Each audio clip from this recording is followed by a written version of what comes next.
I am back. I'm back with a very controversial hot take. Spinball Whizzer is not a bad coaster. It's actually quite good. Now, this video may seem a bit random. It also may seem a bit random because there is loads of other stuff going on in the theme park community, and I'm talking about Spinball Whizzer, but bear with me, right? Firstly, hope everyone had a great Christmas and New Year. Hope everybody had a brilliant time, and I hope everybody has a good 2024.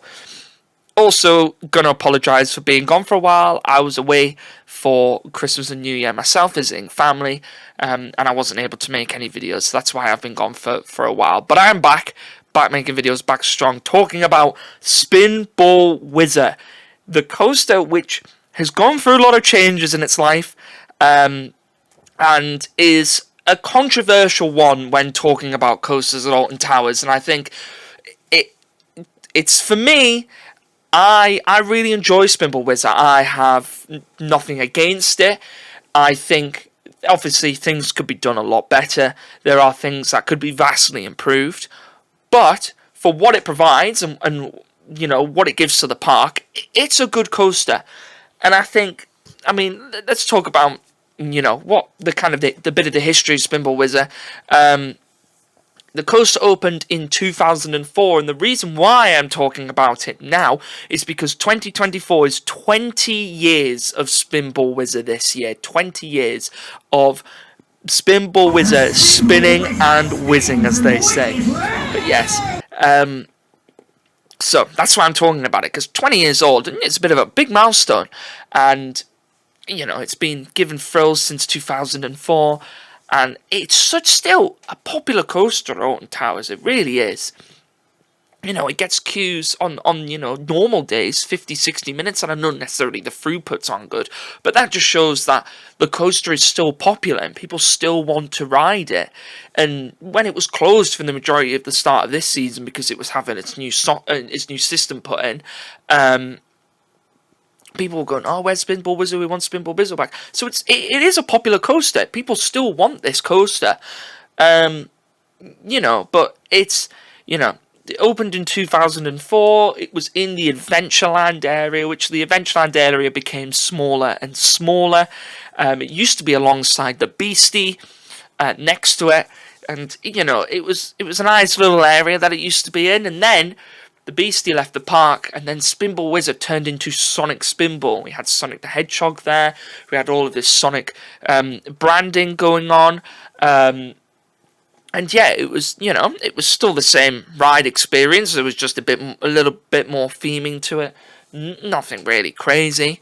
This is at the time when Towers was owned by the Two Swords group, so theming wasn't spectacular when it was Spinball Whizzer at the beginning, and then I think at the time when it turned to Sonic Spinball, we were under Merlin, and even then Merlin weren't doing amazingly crazy theming, so, you know, Sonic Spinball, it was what it was, and then it went back to Spinball Whizzer again. It had a new soundtrack, which I really, really like the new soundtrack, and it sits there today, 20 years old, on its own, not in any themed area. It's just kind of there, isn't it?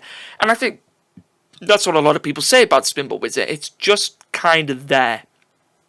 But, I mean, let's kind of talk about there's been loads of crazy ideas that has come out about Spinball Whizzer over the years. There was one idea, which I think is quite funny, how they're actually building an indoor coaster now, but someone said about putting Spinball Whizzer, just putting it indoors, just having it in a building, and I think that'd be awesome. Imagine having that coaster indoors in the dark. It would raise the level from that coaster being it's just there to being, oh my god, this is great. And that would be amazing if Towers would ever do that, but I don't think they would. I mean, other things you could do, you could retheme it. There was another potential ideas and a few rumours that went around ages ago about it being incorporated into CBeebies, because CBeebies has grown so much over the years, big popular area for Towers. So it kind of incorporating it into the CBeebies land. But again, though, the problem with doing that is CBeebies land is such a kids, sort of toddlers, family-based area. You're kind of adding a next step of thrills up. A big thrill in a sense of Spinball Whizzer. I know it's only a 1.2 height limit, but still, it's quite the step up. So, would it really fit in there with the market that CBeebies Land is, and how exactly would you theme it into a CBeebies character?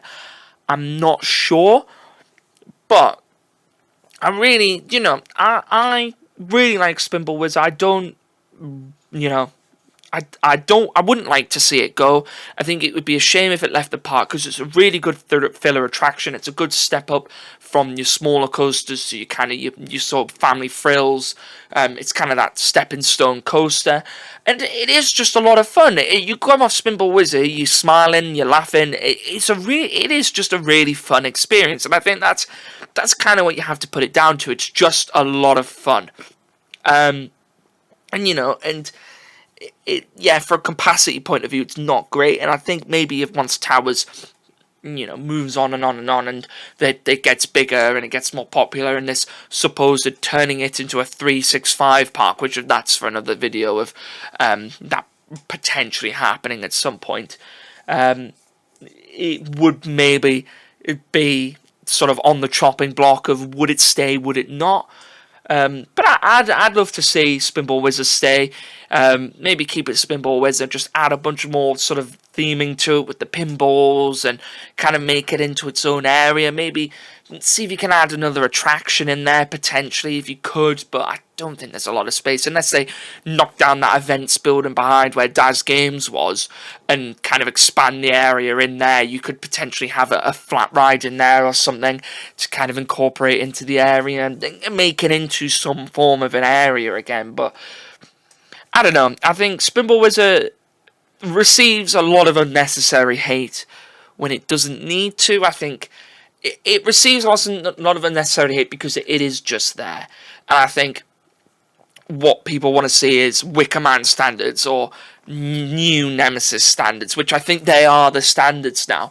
But I think for now, what Towers have with Spinball Whizzer, I think just keep it for now. Just let it carry on its legacy. I mean, when it gets to 25, 30 years old, maybe consider replacing it with something else. But I'd like to see it stay at the park. I'd like to see it, live on and be, because it's another one of those. It's a really good filler attraction. It's also one where people come into the park and they see it off to the right and they go, right, well, I'm going to go there to that because this looks like a really good coaster. This is, it's above the tree. It is actually above the tree line. When you walk into the park, it's above the trees by CBeebies Land, so you can see it. So it literally is the first coaster you see as you come into the park as well. So, it's a crowd pleaser. It's, the GP absolutely love it. So I'd say Towers, keep Spinball Whizzer, keep it going strong, and I really enjoy it. But let me know in the comments down below what you think to Spinball Whizzer, what you think should be done to it. Should it stay? Should it go? I don't know. I'll leave you to decide that in the comments and hear your opinions. But yeah, as I say, apologies for there not being many videos, but we're back now, and there'll be plenty more on the way as well, and plenty exciting stuff to come, but more on that in future videos as well. But yeah, if you enjoyed, subscribe to the channel for more videos coming up in the later ones. Sorry it's a short one, but we're only just getting back into it. But yeah, like and subscribe. See you all next time.